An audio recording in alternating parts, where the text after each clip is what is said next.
तो आइए एमटीएस के एग्ज़ाम आने वाली है, 1 से लेकर 14 सितंबर तक उसके पेपर हैं। तो आइए सेशन को ऐसा चालू करते हैं और ऐसा अच्छी तरह समझने की कोशिश करते हैं कि आप हर पॉइंट को समझ सकें और एग्ज़ाम में 4 से 5 सवाल जो साइंस के आते हैं उनमें से आपका एक भी सवाल गलत नहीं हो और आप अच्छे नंबर अचीव कर सकें। ठीक है, तो आइए सेशन को चालू करते हैं और चीज़ों को समझने की कोशिश करते हैं। पहला सवाल पढ़ते हैं, निम्नलिखित में से कौन सा रोग अत्यधिक शराब पीने से हो जाता है। देखो, जब भी कोई व्यक्ति शराब पीता है तो उसको क्या बोला जाता है, देख भाई शराब मत पिए, तेरा क्या खराब हो जाएगा, तेरा लीवर खराब हो जाएगा, तेरा लीवर खराब हो जाएगा। तो शराब के लिए क्या हो जाता है, लीवर। तो इसमें इसका आंसर क्या हो जाएगा, लीवर सिरोसिस। क्या हो जाएगा, लीवर सिरोसिस। तो आप किससे याद रखेंगे इसको, नॉर्मल पीपल क्या बोलते हैं, भाई शराब कम पियाकर क्या खराब हो जाता है, लीवर। तो ये कौन सा रोग हो जाता है अत्यधिक शराब पीने से, लीवर सिरोसिस। क्या हो जाता है, लीवर सिरोसिस। तो इसका आंसर क्या हो जाएगा, डी। आप पढ़ते हैं इसके बारे में, यह मादक पेय पदार्थ से अत्यधिक सेवन से होता है। लीवर सिरोसिस एक गंभीर बीमारी है, यह सामान्य के लीवर ऊतक को निशान ऊतक में बदल दिया जाता है। ठीक है, इस बारे में आप थोड़ी नॉलेज रखें जिससे आपको अच्छी तरह और याद हो जाए। ठीक है, तो अत्यधिक शराब पीने से क्या हो जाता है, लीवर सिरोसिस। क्या हो जाता है, लीवर सिरोसिस। अगला क्वेश्चन देखते हैं, आइए।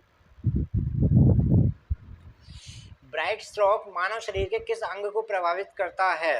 ब्राइट स्ट्रोक मानव शरीर के किस अंग को प्रभावित करता है। डायरेक्ट ऐसे सवाल पूछता है, ब्राइट स्ट्रोक आपको उसके बारे में पता होना चाहिए, ब्राइट स्ट्रोक होता क्या है, और फिर बाद में फिर सवाल है कि अंग को क्या प्रभावित करता है। तो ब्राइट स्ट्रोक किसको प्रभावित करता है, यह सवाल वही कर पाएगा जिसने या तो एक बार पढ़ रखा है, तुक्का आप इसमें लगा नहीं सकते, तुक्का लगाओगे तो यह गलत होगा।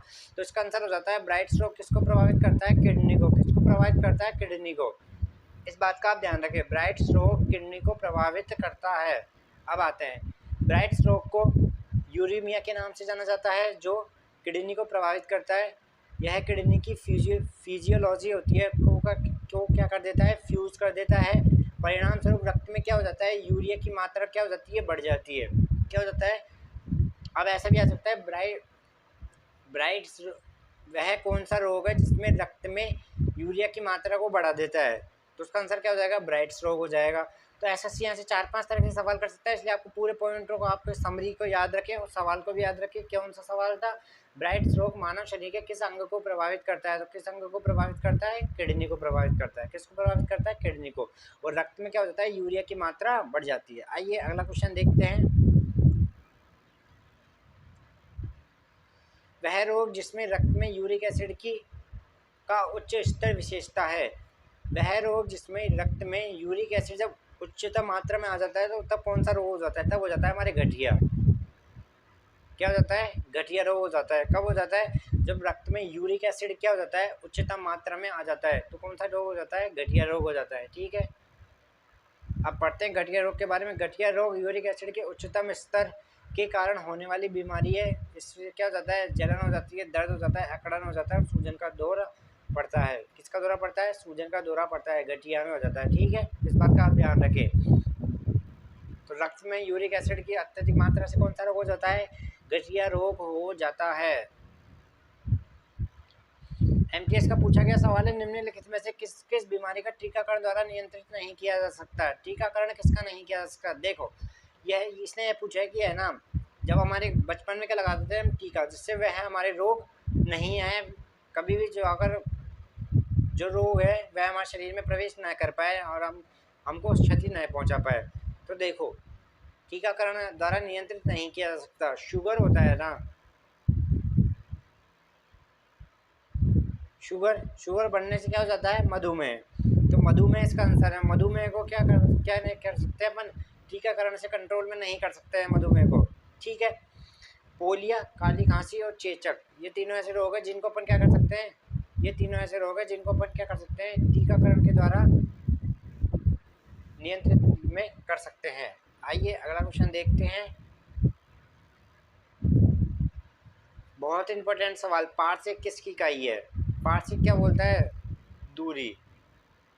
और दूरी भी कैसी, अत्यधिक दूरियों को मापने के लिए किसका उपयोग किया जाता है, पार्श्विक का उपयोग किया जाता है। ठीक है, पार्श्विक इसका आंसर होता है खगोलीय दूरी। क्या होता है, खगोलीय दूरी का मापन किसमें किया जाता है, पार्श्विक में किया जाता है। पार्श्विक किसकी इकाई है, दूरी की इकाई है। किसकी इकाई है, दूरी की इकाई है। इस बात का ध्यान रखें। अगला question, universal donor. Universal donor कौन होता है, ओ। और यूनिवर्सल लेने सर्वदाता, यह क्या पूछा है इसने, दाता, तो दाता तो हो जाता है ओ, और सर्वग्राही कौन सा हो जाता है ए बी, ए बी कौन सा है ग्राही, और सर्व डोनर कौन सा है ओ, तो सर्वदाता जो किसी को भी अपना ब्लड दे सकता है वह है ओ ग्रुप, और जो किसी से भी ले सकता है वह है ए बी ब्लड ग्रुप। इस बात का आप ध्यान रखें। किसी वस्तु का द्रव्यमान हर जगह समान रहता है, हर जगह एक जैसा रहता है। किसी वस्तु का द्रव्यमान हर जगह समान रहता है क्योंकि मास हमेशा हर जगह समान रहता है। ठीक है, इस बात का ध्यान रखिए। अगले का देखते हैं, आगे देखते हैं। बहुत इंपॉर्टेंट सवाल, एसएससी का पूछा गया सवाल। सबसे बड़ा स्तनपायी है व्हेल, क्या है, व्हेल है सबसे बड़ा स्तनपायी। इस बात का ध्यान रखें। सेशन को लाइक करते रहें और अधिक से अधिक इसको सब्सक्राइब करें और शेयर करें। ठीक है, सेशन को लाइक करते रहें अधिक से अधिक। सबसे बड़ा स्तनपायी हो गया। आरएनए का पूरा नाम, सारे एमटीएस के प्रीवियस ईयर के सवाल है। आरएनए का पूरा नाम ribonucleic acid, ribonucleic acid A, ribonucleic acid.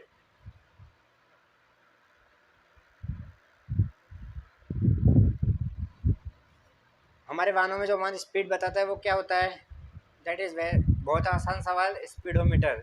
किसकी बात आ गई, स्पीड की, तो स्पीड कौन बताएगा, स्पीड कौन बताएगा, इसमें क्या आ रहा है, स्पीडोमीटर। स्पीड कौन बताता है, स्पीडोमीटर। इस बात का आप ध्यान रखें, क्या बताता है, स्पीड। आइए अगला क्वेश्चन देखते हैं। एक लोलक द्वारा एक दोलन को पूरा करने में लिया गया समय क्या कहलाता है। देखो समझने की कोशिश करते हैं। जैसे ये एक क्या है, धागा है, जो अपन ने यहाँ पे क्या है, एक वस्तु है जो अपन ने इसको बांध रखी है। कलर चेंज करते हैं, अच्छी तरह समझाते हैं आपको। अब देखो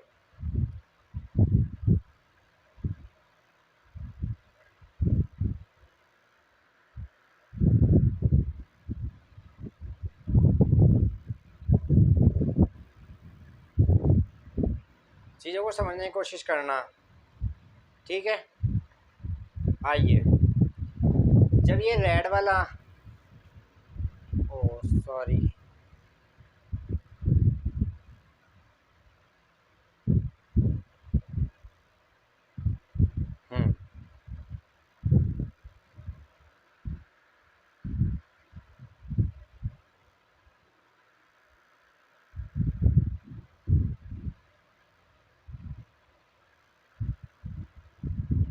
देखो ये जो है ना, जो हमारे हमने बनाया है कैसे, बैंगनी कलर का एक लोलक पूरा का, देखो अपना पूरा आवर्तकाल कैसे करता है। यहाँ से स्टार्ट करेगा वो, पहले यहाँ तक जाएगा, ठीक है, फिर यहाँ से वापस इधर आएगा, और फिर इधर से इधर जाएगा, और फिर वापस इधर से इधर आएगा।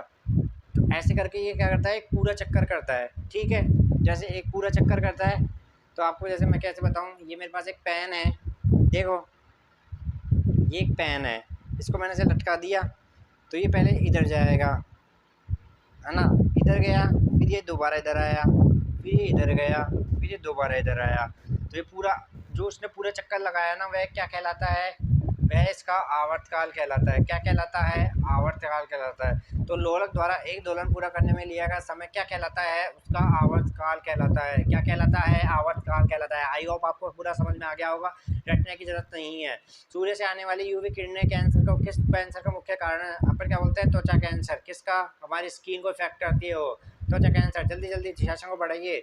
वर्षा मापने का यंत्र कहलाता है, जल्दी बताइए। इसका आंसर हो जाता है हाइटोमीटर। कभी भी हाइग्रोमीटर मत लगा देना, दैट इज हाइटोमीटर। क्या कहलाता है, हाइटो या हाइटो बोलते हैं इसको। तो इस बात का आप ध्यान रखें। आज का सेशन आपको कैसा लगा हमें अधिक से अधिक बताएं, और हमारे चैनल को अधिक से अधिक सब्सक्राइब करें और इसको अधिक से अधिक शेयर करें। सेशन को बहुत इंपॉर्टेंट सेशन है, मान के चलना। आप 5 क्वेश्चन आएंगे तो 4 आपको यहीं से यहाँ से मिल जाएंगे। एक का मैं फिर भी अपनी तरफ से बोलता हूँ कि नहीं मिल सकता, लेकिन फिर भी पूरी कोशिश रहेगी वो भी मिले। आइए सेशन को ऐसे प्यार देते रहें।